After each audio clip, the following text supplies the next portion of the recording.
Hello, everyone, and welcome back to Perpetual Chess. We have a return author joining who I am thrilled to speak with again, and we'll introduce in a minute. I did have one announcement, first of all. So I've been getting emails. My book came out about a year and a half ago at this point, and I know that the audiobook still hasn't been out. It's been frustrating for me. I've been getting emails about it to this day. I really appreciate that some of you have been waiting for the book in audio format, and I have semi-good news. So the good news is the audiobook of Perpetual Chess Improvement is now available everywhere but Amazon/Audible. So that means you can get it on Spotify, Apple, Overdrive. I'll put a link to all the places you can get it as well as in this show note, but I apologize that there's still an issue with the distributor and getting it to Audible. Hopefully that will be resolved soon, but in the meantime, if you're desperate to get the audiobook, you at least can get it some places. Now, as for this week's podcast, so our guest today is one of my favorite authors. He's just written his fourth book. I recommend really reading all of his books in order.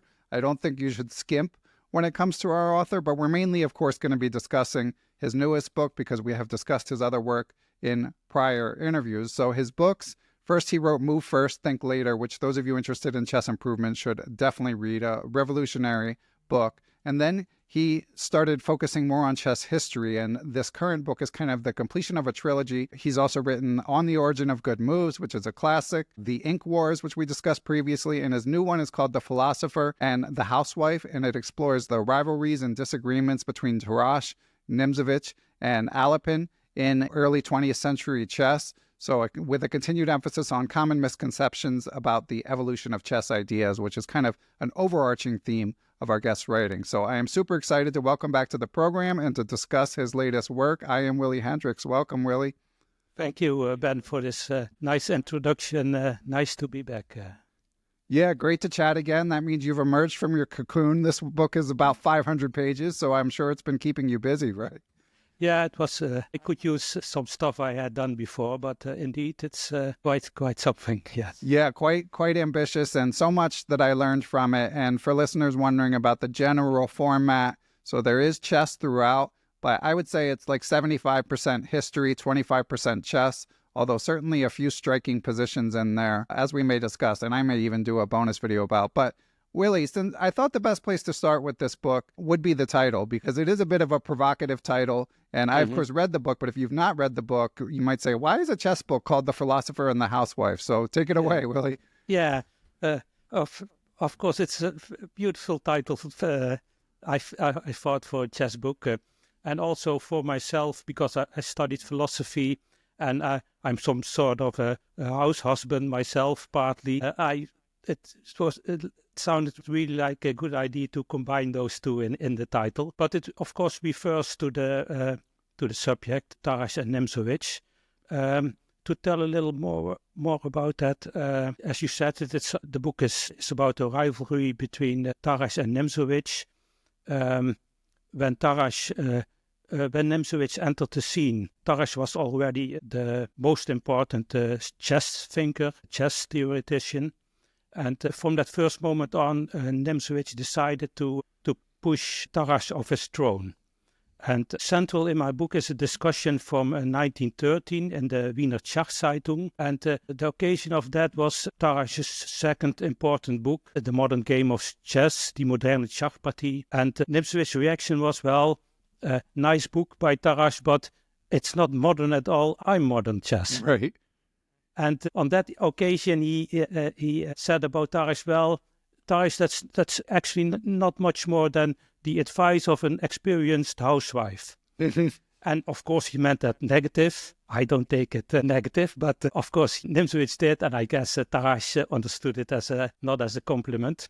So that's the housewife, and Nimzowitsch, of course, saw himself as the philosopher, as someone who designed a complete system about what are the basics in chess theory, the fundamentals of chess theory. And of course, Nimzowitsch studied philosophy at university, so yeah, definitely fits him. And yeah, I do want to echo your point about like this idea of like housewife as a derisive term. We probably wouldn't think of it that way in this era, but no. Back then it was certainly the intent and certainly how it was taken. Yeah. And it's, Nimzowitsch is such an interesting personality. You write in the book that you think he is the most self-aggrandizing chess player of all time. Now, there's many legendary stories about his personality, how eccentric he was, you could say. Could you share one or two of your favorites for listeners less familiar with, of course, Nimzowitsch being a world-class player, but best known as the author of My System, as we'll discuss later? Yeah, well, there are a lot of anecdotes, and some are so famous that I decided not to have them in my book, actually. But, well, anecdotes. Well, I would say if you really want to see what kind of person he is, you can also look at his books. Right, it's the there. way Yeah. he annotates games, for example. He's very, in his game annotation, somehow it seems that the opponent doesn't play any role at all. It's all about himself. And that's very typical, I guess, from Nimzowitsch. Well, those anecdotes, well, I think one famous is by Hans Kmoch, who initially went very much along with the idea, with the picture Nimzowitsch painted of himself. Later, Kmoch became a bit more, well, not skeptical, it's not the right word, but a bit more nuanced for Nimzowicz's character. And he also saw that Nimzowitsch was really a very defensive person and also a bit paranoia. And so there's this famous anecdote that Nimzowitsch, when you went to dine with him, he always thought he got the smaller portion of food. So once Kmoch said, well, you know what we do? We both order what we want, and then we change plates when the food arrives. Okay, says Nimzowitsch. And the food arrives, they change plates, and Nimzowitsch still thought he had the smaller portion. So Nimzowitsch always felt he was a very defensive person. He felt easily attacked, and also, I think Spielman noticed this once, that even in very harmless things, he still saw some attack at this person. So he was really a difficult, troubled person, I guess. At the end of the book, I quote a lot of people about Nimzowitsch, and I invite the reader to make their own assessment of Nimzowicz's personality. I don't want to put him in some sort of category, but it's clear that Nimzowitsch was a troubled person with some severe problems. Yeah, so you don't want to make too much light of it. But the most famous story, of course, which you alluded to and which you uncovered something I didn't know previously in the book, is Nimzowitsch, so famously after he lost a game to Semyon,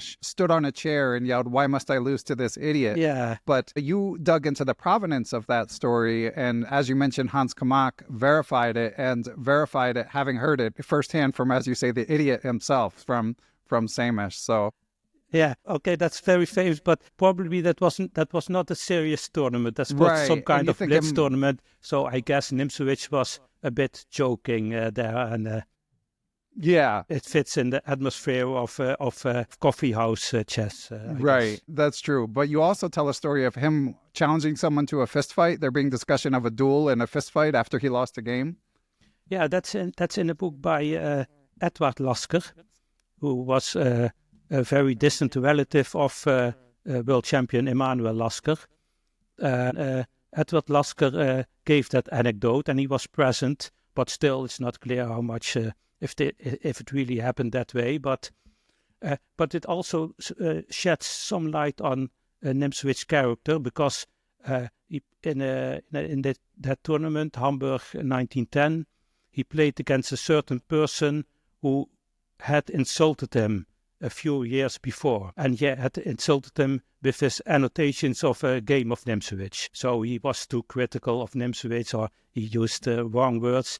Anyway, years later, Nimzowitsch was still very angry about those comments. So in that game, he behaved really strange. So he arrived too late, then went to watch all the paintings on the wall, walked around, only then came to the board, did a lot of other things before he made his first move, standing rather nonchalant, and so on and on. So his opponent felt very insulted by Nimzowicz's behavior, and he maybe challenged him to a duel with the pistol. And then Nimzowitsch, so next day after the round, the seconds of this insulted player arrived at Nimzowicz's house, and they said, well, miss, he wants to have a duel with you on the pistol. And Nimzowitsch said something like, well, we better fight it out with bare fists. But it's completely unclear what is true of this, of course. Okay, but, yeah, it's good. I mean, it's but admirable. what is true is, of course, that it's typical of Nimzowitsch that he was so insulted by comments from years ago that said something about his playing style, or Yeah. so Yeah. he was easily insulted. That's Yeah, clear. and quick to strike back, whether it be Yes, verbally or in because this case, he himself was also very capable of right, of insulting. Yeah. yes. And to set the stage for listeners, I suppose we should also discuss sort of the chess fundamental disagreements. Now, you being such a student of history, having played through thousands of games in sequential order, as we've discussed in prior interviews and as you've written, you think that these stylistic differences are overrated. And I'd like to discuss that more in due time. But first, what were the perceived differences, as you say, already a top player, one of the most prolific and successful writers, when Nimzowitsch comes up on the scene, and then Nimzowitsch comes along and says, no, he's wrong about this, he's wrong about that, it's the advice of a housewife, etc., etc. By the way, there's a listener who keeps correcting me in the comments that I say etc. instead of etc. So listen, I think it's Mr. Snrub. I'm trying. I'm going to try. It's been 40 years I've been saying it wrong. So, but I'm hereby making an effort to say it correctly. So shout out to a listener in the comments. I do read the comments. But anyway, back to the chess. So could you discuss the stylistic or philosophical disagreements of Nimzowitsch and Tarrasch? Yeah, they also had something in common. And we'll discuss that later again when Alapin enters the scene. Yeah. But what they had in common, they were both in search of the higher principles. And they also had this idea that chess has some higher principles, and they both were looking for those, this eternal truth of chess. So that's what they had in common. Tarrasch is often depicted as a better Steinitz, someone who took Steinitz and removed all the strange things in Steinitz. There are a lot of strange things in Steinitz, of course. He removed them and made a much more sensible Steinitz, whereas Nimzowitsch, who also was a fan of Steinitz, he was much more, he liked those peculiarities of Steinitz. So Tarrasch is mostly seen as a very classical player, so famous for all those classical principles like speedy development in the opening, take care of the center, all those sorts of things. All these things we understand as classical chess, that's Tarrasch. Also a fan of the classical openings. And Nimzowitsch was the opposite, and his main point, and that was a very good point, Tarrasch said you should always do something in the center. In the beginning of the game, you have to fight for the center with your pawns. And Nimzowitsch said, no, you can also play for the center with pieces. You don't have to directly say play e4, e5 or play d4, d5. And his main opening, of course, Nimzowitsch starts with not directly taking possession of the center, but first developing your pieces. So d4, knight f6, c4, e6, knight c3, bishop b4. So that was a very valid point from Nimzowitsch, but that was one of the differences. But in general, also speed. Tarrasch was something who liked speedy development. One of his most famous sayings is, Das Tempo ist die Seele des Schachspiels. Speed is the soul of chess. And if you look at Nimzowitsch, from the beginning, he was always looking for those systems that do not have speedy development. Like he likes, for example, those Philidor setups with e4, e5, knight f3, d6, and then play knight b, d7 before you have developed your bishop on c8. So all those, this was very unclassical. That gave a big clash, for example.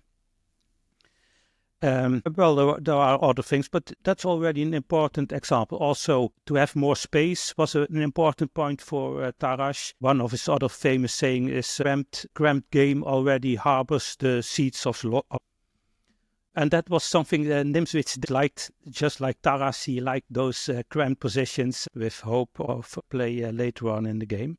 These are a few differences. Yeah. And as you allude to, the way Nimzowitsch played, there certainly is a grain of truth to it. Even if you look at the openings that are named after Nimzowitsch, like the Nimzowitsch Sicilian, where you're going knight f6 on the second move. And of course, most famously, the Nimzo Indian, which obviously has stood the test of time. and black does take a stake in the center with one of his pawns typically, but not on the first move. On the first move, you're bringing your knight out and then moving your pawn one square. So you're not just immediately like they plant your flag, you plant yours the way you would in double king pawn or double queen pawn, which is kind of where Tarrasch was coming from. But despite the fact that there's a grain of truth, especially when it comes to the opening, you make the broader point in the book that Nimzowitsch cherry-picked his examples in the stuff that he wrote and like to present that he was the originator of many ideas that he laid out in his classical works. But the truth was a bit more complicated, right, Willy?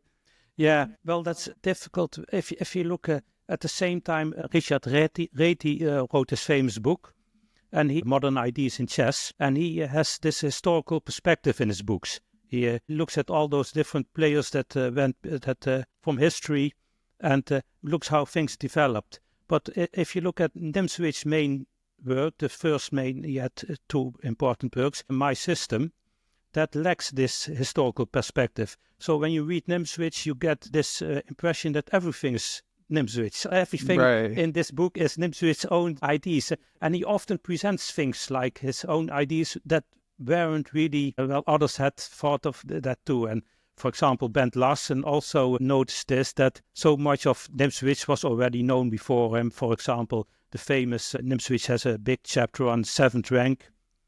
And Larsen says, of course, well, seventh rank was known before Nimzowitsch. It's, of course, that's such a basic thing in chess, the value of the seventh rank, that this is for rooks and endgames, just to be clear. At the time of Greco, they already knew this. And also, Nimzowitsch liked to talk about my theory of the open file. But of course, the open file, well, throughout the complete history of chess, the open file is such a basic thing. Others had thought about that before Nimzowitsch. But if you read Nimzowitsch, it's very difficult to distinguish between what is really his own findings and what is already... and that's also because Nimzowitsch, in My System, he gives almost exclusively his own games. Right.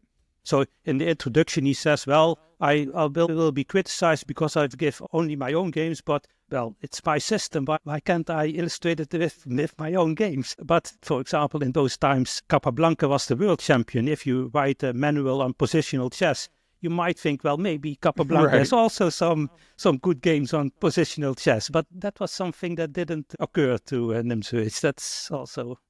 Yeah, and you typical. provide some insightful, concrete examples in the book of like, he said he invented this, but here's an example where it happened, 15 years prior. Yeah. And it fits into what you lay out, his overall personality type of this sort of constant braggadocious and combative writing style. And we have a question from a listener, Willy, related to Nimzowitsch. The question is from Dave Sim. Dave, thanks for helping to support Perpetual Chess. It is much appreciated. And Dave asks, he says, plenty of people still seem to recommend My System over everything written since as a first proper strategy book. Is there any justification for this in terms of its instructive value? And if not, why do they keep doing it? Now, you discussed this in the book, but you can give a shorter answer here. Yeah, well, I think you yourself have discussed this topic. For example, in an earlier podcast with Christoph Sielecki, you discussed My System. I think that was a very nice edition of your podcast. And you both, I think, more or less agreed, well, it's not absolutely necessary to read My System if you want to become a stronger player. But it's a bit tricky, I think, for me to... because regarding Nimzowitsch, you have this divide between you either love him or you hate him. And for me, as an objective historian, I'll have to be somehow neutral. But that's very difficult regarding Nimzowitsch. It's really difficult to somehow stay objective because you either feel very much attracted or maybe more a bit, not so enthusiastic. So I think it's something from the past, this recommendation, which keeps up, that keeps turning up. But no, I don't. I agree with you and Christoph Sielecki. And no, if you want to become a stronger chess player, My System is not the first book to go to. But from a historical perspective, it's of course a very interesting and important book. And I hope in the way I presented in the discussion with Tarrasch, it is interesting. Also in the regarding chess improvement, but maybe a bit more on a meta level, in a discussion about how did chess theory develop. And it has been this recommendation is forever, and I'm not sure all those people who recommended have actually read read my system. So you never know. That you can say what you want about this book, but that this recommendation will never go away. Yeah, but especially of the book. Oh, sorry.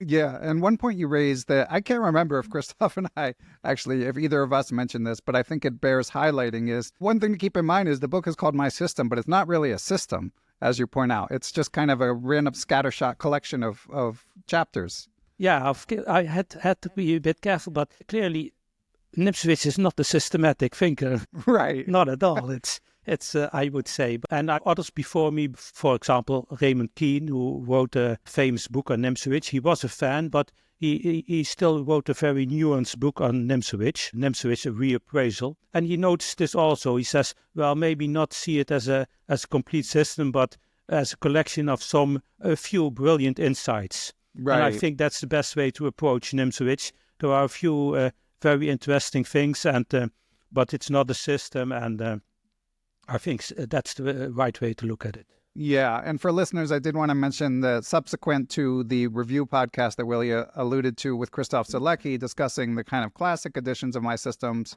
in June of last year, I did one with Alex Fishbein, who did a fast track edition, updating my system and condensing it, which is important. And as I said then, I just want to echo, Alex did a great job with that. And if you do want to kind of get the greatest hits without all of the fat and the squabbling and the weird linguistic tics, then Alex's book is a great way to go. But I would still stand by Willy's broader point that it's, it was a really insightful for its time, and there weren't a lot of chess books then, so it got recommended.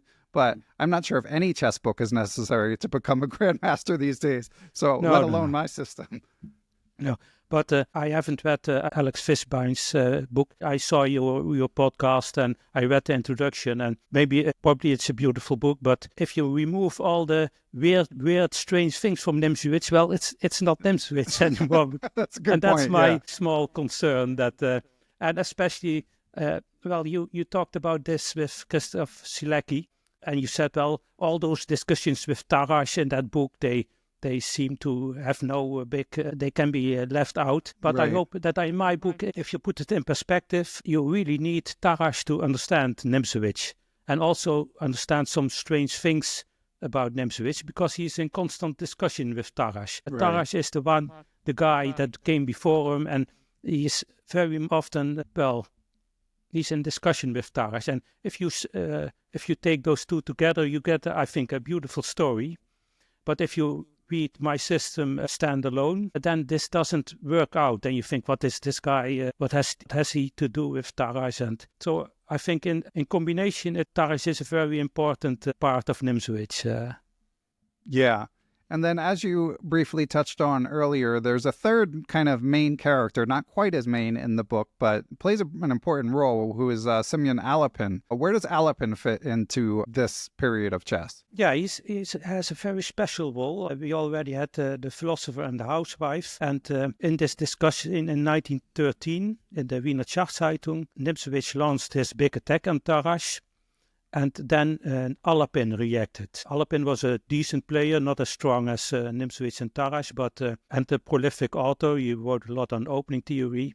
And Alapin's main point was that in this discussion between Tarrasch and Nimzowitsch, they were both very much concentrating on the general theory. And he said they had too little attention for the concrete variations.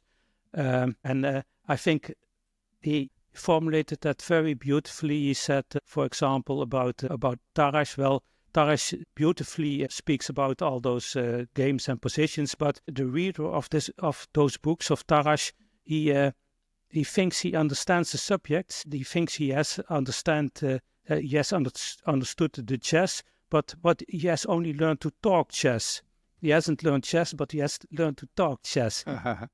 Alapin says, well, all those words, you easily get carried away by all those words and all those general concepts, but it's much more important to concentrate on the concrete moves, on the variations. Those general theories are only very modest signposts, but the road to go is the road of the concrete variations. And that's, of course, a very modern standpoint. And Nimzowitsch reacted on that, and he said, well, my philosophy, you can't attack my philosophy with only variations. My philosophy can only be attacked with philosophical arguments. And he said, like he called Tarrasch advice of a housewife. And so he said, Alapin, that's a variantenkünstler, an artist of variations. So actually, that should have been in the title as well. But then the title would become too long, the philosopher, the housewife, and the variantenkünstler. Yeah. But Alapin is a very modern point of view.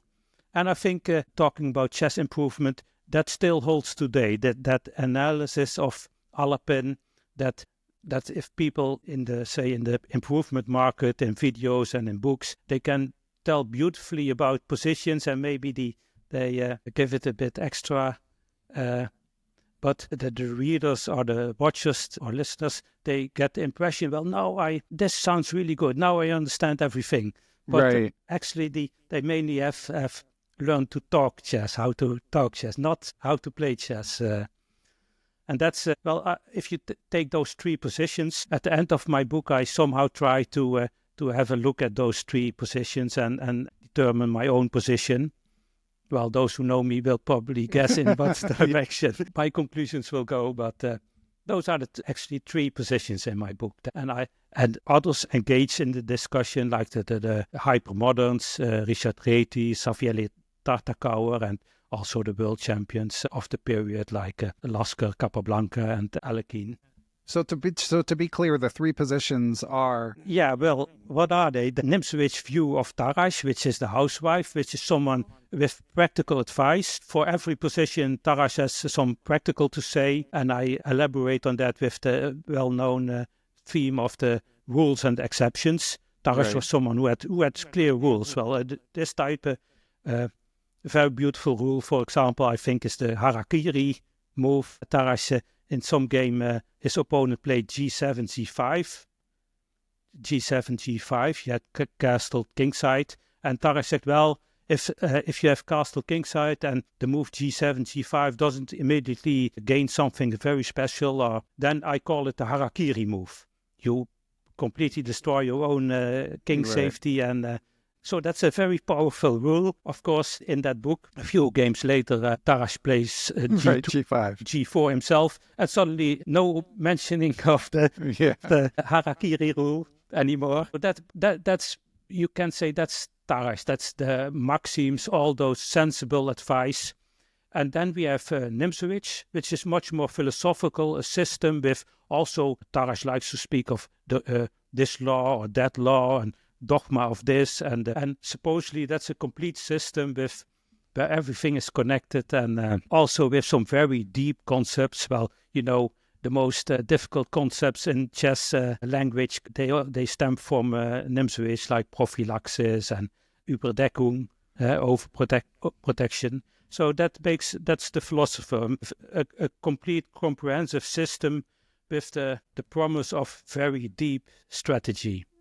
And then we have Alapin, who says, well, all those general considerations, they are overrated. They give some direction, they might be useful signposts, but much more important are those concrete analyses and variations. And that goes in the modern direction of what John Watson famously called rule independence. Yeah. The rules and the general principles become less important, and the concrete chess is much more leading in how the modern player looks at the game. Yeah, that of course laid out in Secrets of Modern Chess Strategy, and I like the quote that you give, it's the moves that matter, which, to what Willy hinted at earlier, certainly the overarching point. You need only look at the title of Willy's first book to know where he stands. Actually, Watson said the move is the ID. The move is the idea, sorry. In your own book, where you talked about in the beginning, Yeah. I enjoyed it very much. But there you quote someone who said the moves, it's the moves that matter, I guess. Right. Rowson, I think. Yeah. Yeah. I mean, that's the Also, name of he had Rowson's this book. as the Yeah. title for his book, but Yeah.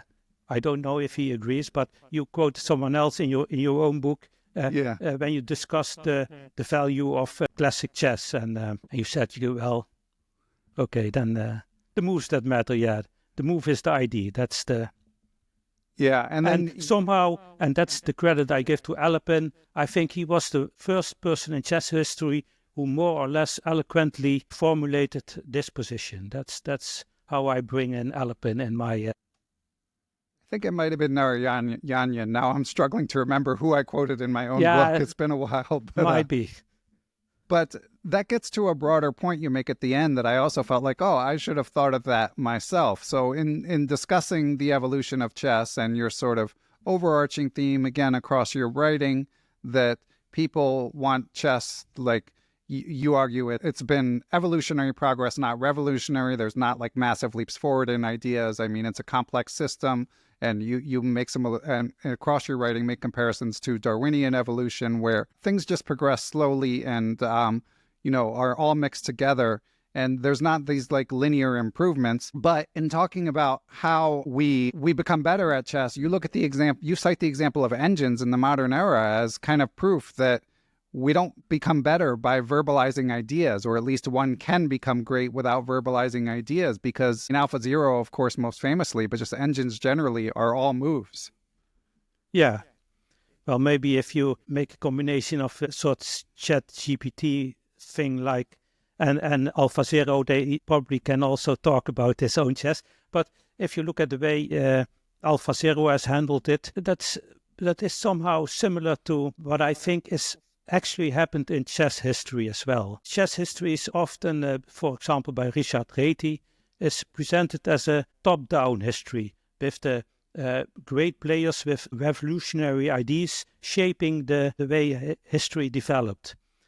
Well, I like to look from a more bottom-up perspective, and I think that the development of opening theory is really the motor behind chess improvement throughout the times, and that's much more bottom-up with all those players in competition with each other looking for small improvements. Also, if you look at the chess literature, it has always concentrated on the openings, and it's not so much the big ideas, but the small improvements in the openings. And also, and someone, for example, gets a new idea, like take Elkin's defense.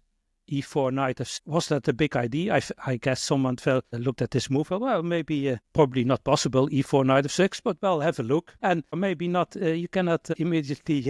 It doesn't seem to be. Maybe it's possible. And you try a bit more, and you introduce it in the competition, in serious competition. Opponents are going to look for ways to fight it, and along the way, all type of new positions arise that haven't been seen before. So that's actually the way our chess knowledge develops in the openings and throughout this competition on especially on the level of openings.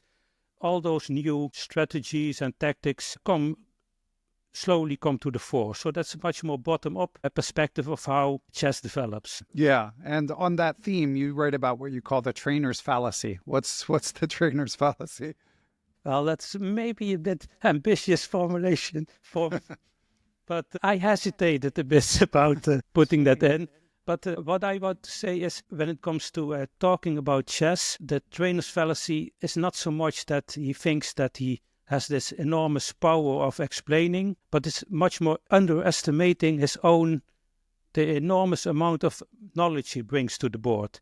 So when he talks about positions that he doesn't see, and I use the example of the French defense, the famous bad bishop, the French bishop, for example, the bishop on d7, that when strong player, he knows so much about that bishop and all the things that bishop can do, that he doesn't realize when someone who is much less skilled, maybe a beginner or a bit above, he doesn't see the same bishop. And the idea that you can talk about that all this knowledge you have, even about that bishop alone, that you can somehow transfer all this finely differentiated knowledge you have to someone who hasn't that knowledge. That's what I call the trainer's fallacy. Maybe a bit pretentious, but and especially Tarrasch has this. But Tarrasch, his last famous book titled The Schachspiel, the game of chess. In it, he says, well, the novice should first completely read this book, finish the book completely. Do not start playing before you completely finish this book. And then, if you do this, you already probably as good as most of the club players are. So you only read a book and you haven't played any game, and then you could enter the arena and already compete with club players. That's a typical overestimation of the general principles. And I think Tarrasch clearly shows this idea well. I can explain it. I can explain it so well that even someone who hasn't touched the pieces before can read my book and then play a decent game. That's the kind of, you can call it overestimation of your own explaining skills, but I guess it's much more underestimation of how finely differentiated your own knowledge is, how much knowledge you have gathered throughout your complete chess life. That was impressive. I had a note, like when I read books for interviews, I often read on the New in Chess Reader, as I did for this one, and like for points that really resonate, I'll keep in an outline. Since you can't highlight, at least that I'm aware of on the New in Chess Reader, I'll take a screenshot and then like kind of compile them. But you almost managed to word for word repeat what you wrote in the book, which is impressive, because the line about their knowledge being very finely differentiated really resonated with me, and I was reviewing it before the interview. Yeah, and it also gets to what you were saying about the ability to think concretely. A trainer might be quick to tell a student like, oh, in these positions you do this, this, and this. And similar to the example you cited of Tarrasch moving the G-pawn in front of the castled king, but it's the exceptions that's where the money is figuring out when something is an exception and when something isn't. Yeah, well, there's also always this big theme of the general and the concrete. That's a big theme in my books. And I don't deny the idea of some basic general principles. But I think with Tarrasch and also Nimzowitsch, you have the idea that you have these general principles and the general understanding, and the concrete moves will flow out of it. Tarrasch, for example, speaks about the spirit of the opening. He says you have to understand it. Do not memorize moves. First, you have to understand the spirit of the opening. Well, I don't know what that is, but and then on the basis of that, you should play the opening. But you can also turn things around and learn moves, start practicing, and maybe the general understanding is not at the beginning of the process; it's at the end. It's what you said, the finely differentiated. Yeah. The feel for the opening is not something that spirit of the opening. That's something that you get rewarded with at the end, and that's. When talking about variations, sometimes chess trainers or writers say you have to understand the variation. But my question is, what does it mean to understand the variation? But my answer is more variations. If you understand the variation, that shows itself in the ease with which you can add more variations. Like, for example, when you're teaching someone, he says, well, can I castle queenside here? You say, well, here it's not so good, but if this and this, it might be ID, or in all kind of positions that you can say, well, here, this is an ID. Sometimes it's an ID, but here it's not so good because of this and this. But if these moves are placed, then maybe it's an interesting ID. So this knowledge the understanding is at the end. When you have a lot of practice and a lot of study, then you feel the finer points. So that's something kind of turn around. So those people who say, well, you have to understand the variation, maybe you should just learn a variation and start playing and then look back at what you've done. Yeah, I get what you're saying. I think the truth is somewhere in the middle. First of all, I just want to mention what you're saying is certainly echoing what like recent guest Nate Solon mentioned as well. And I generally agree with your point, but I think that what people are getting at is if you think of like a Nimzowitsch, like mysterious rook move, like you're going like, you're moving your rook to a closed file and you don't understand why. And then a trainer tells you, well, it's because if they open the file with this exchange, then your rook is well placed. Well, they've given you moves that help you understand the idea. But I do think that you're more likely to remember the move if they have told you that than if they haven't, Yeah, it's you say the truth is in the middle. It's always a chicken and egg right problem. That's true. Yes. Yeah. So, but what I do in the end is my favorite comparison of what a chess trainer can do. I like to compare it with a chef de cuisine, a master cook, and the way she teaches pupils to become good cooks. And that is by simply showing recipes, cooking together, telling how it's done. And so a good chess coach is someone who has a lot of recipes, enormous amount of recipes, just like a good cook. And first the pupil starts, simply following up on the recipe. And if you have absorbed enough recipes, there comes a moment that you feel you get some general understanding and you feel maybe I can experiment myself. So I can, I have a recipe with carrots, maybe I can use aubergine as well. Not very likely, but something like that. Or this idea of understanding, greater understanding that comes at the end, after. So, and of course, a chess trainer can, of course, he should talk when he's explaining things or telling about things. But I like the idea of that he's mainly someone who has such enormous amount of recipes, and looking at the position, he sees what recipes apply, what maybe apply, or in somehow similar situations. That's an idea I like very much. A comparison I like very much. Yeah, I like that analogy. That's good. Well, Willy, we've got one more listener question. This one is from Brian Karen, who is an avid chess reader and a fan of your work. Then thanks for helping to support Perpetual Chess, Brian. And he says, I've really enjoyed your books, especially the last two, which explored the rivalries between Zukertort and Steinitz. He's alluding to Ink Wars in that one, as well as Nimzowitsch-Tarrasch and Alapin.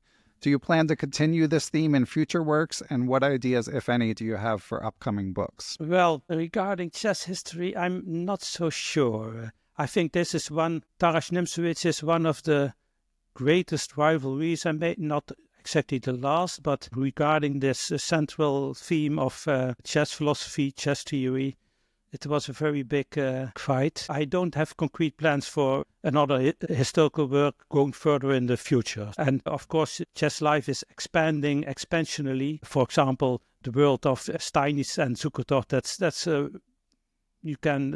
not that big. Nimzowitsch-Tarrasch and the whole world around it is already much bigger, and I somehow have a grasp on that, but it becomes it becomes bigger and also stronger.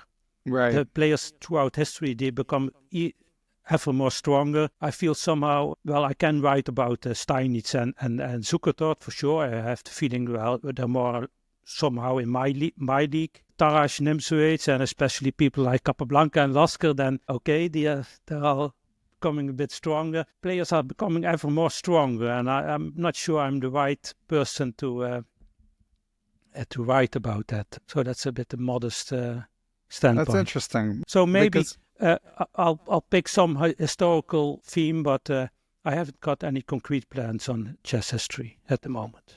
I mean, it's interesting that you say that, because I feel like your books, I mean, obviously there's plenty, as I mentioned, there's plenty of chess in it, and it's, it is central to what you write, but you're not doing like move by move analysis of like, this is what Capablanca was thinking here or something. So I would think you could still move forward, but also to your point about sort of the evolution of chess ideas, there does become a point as the number of players grows and the strength of the players grows, where you just can't pinpoint things. You just can't say, oh, here's the one tactical player, here's the one who believed in this, because everyone's doing everything at once. Yeah. And there are, of course, already very good books on later chess history. I think, for example, Kasparov, in his famous series, concentrates on later chess history. And I think Michael Marin has a new book out, and he has a famous first book also on this topic. So it's not, I feel those books I've written now have really add something to what already was there.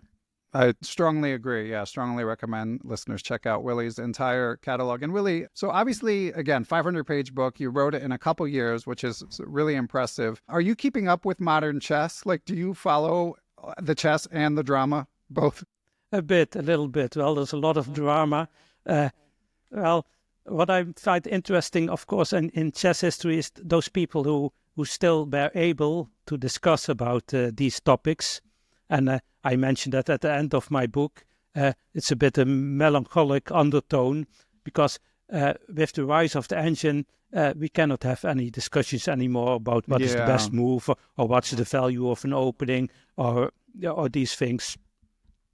So there's a lot of discussion in the chess world right now, but it's more about cheating and freestyle chess, and also interesting, but I think it's a little bit lost that we cannot have those discussions anymore, which Tarrasch and Nimzowitsch could have together. So, but I follow chess still. Yeah, I mean, even at my amateur level, like, we would spend hours arguing about some position just randomly. That would never happen now.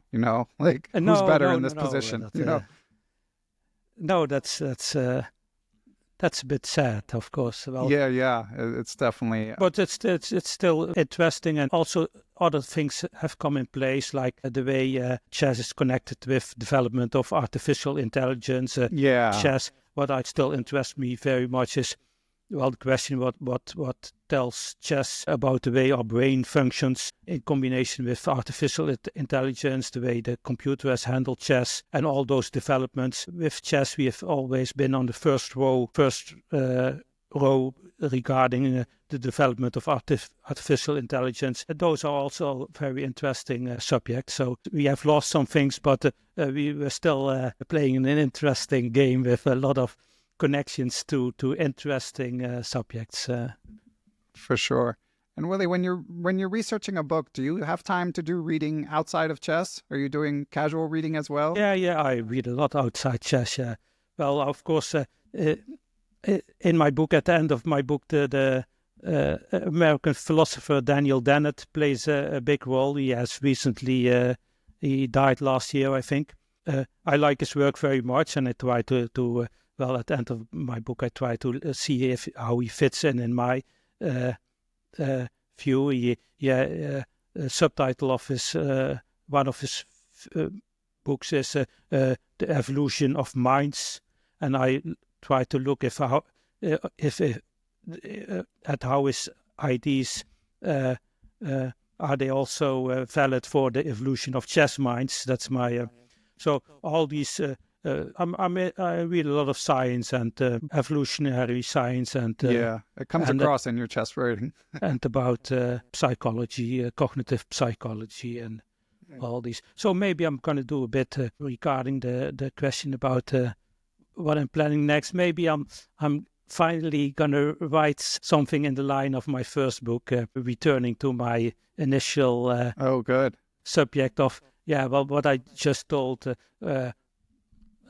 How does chess, what does it tell us about the functioning of our own brain? I think chess is a very nice entrance to that question. And also a question you are interested in about the aging brain, adult improvement.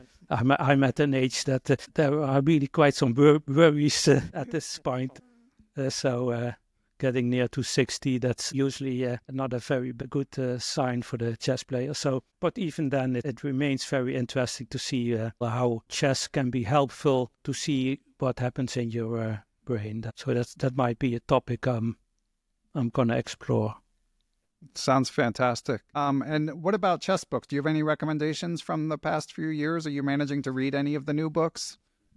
I've anticipated that question, but not that last part of the last few years. Well, you can, okay, we'll let it slide. I wanted to recommend Tarrasch 300 Schachpartien, Tarrasch 300 games of chess, one of them. That's an earlier reader question was about Nimzowitsch, my system, which gets recommended all the time. You don't hear that much about Tarrasch 300 Schachpartien, 300 games of chess, but that's also a classic that deserves to be read still. It's a very entertaining book. Tarrasch was a good writer. I would say he was the better writer of the two.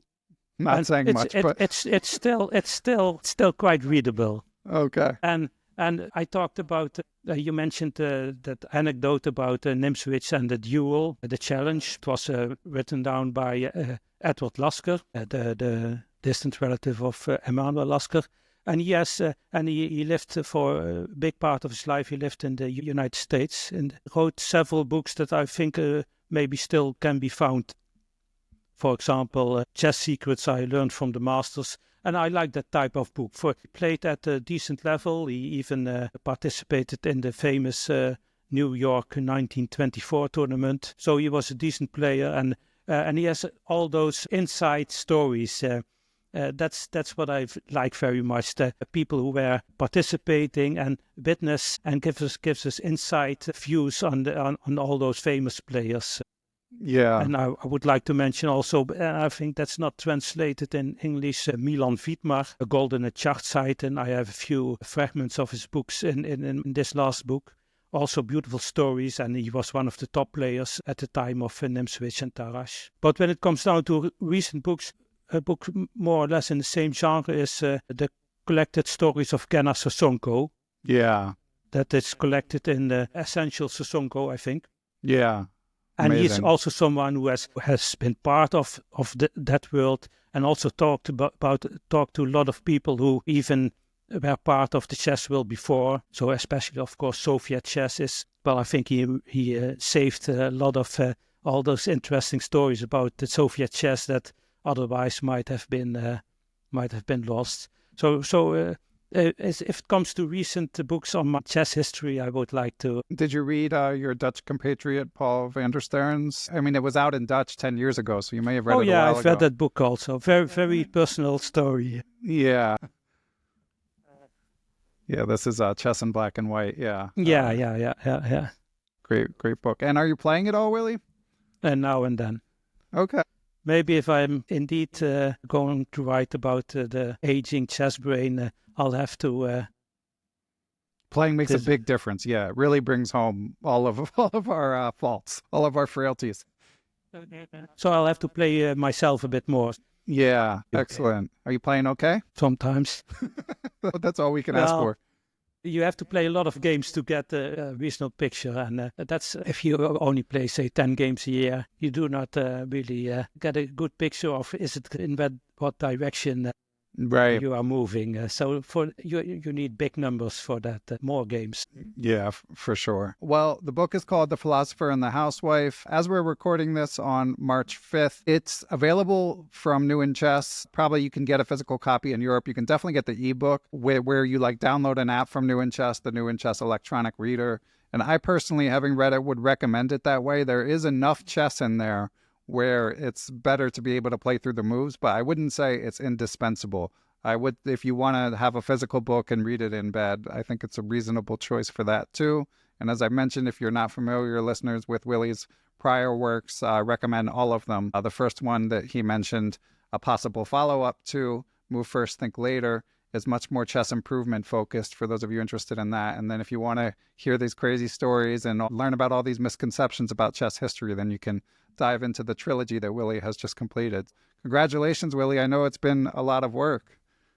Yeah, thank you very much. Yeah, great to chat. And whatever you decide to do next, I'll be excited to discuss it with you when it's ready.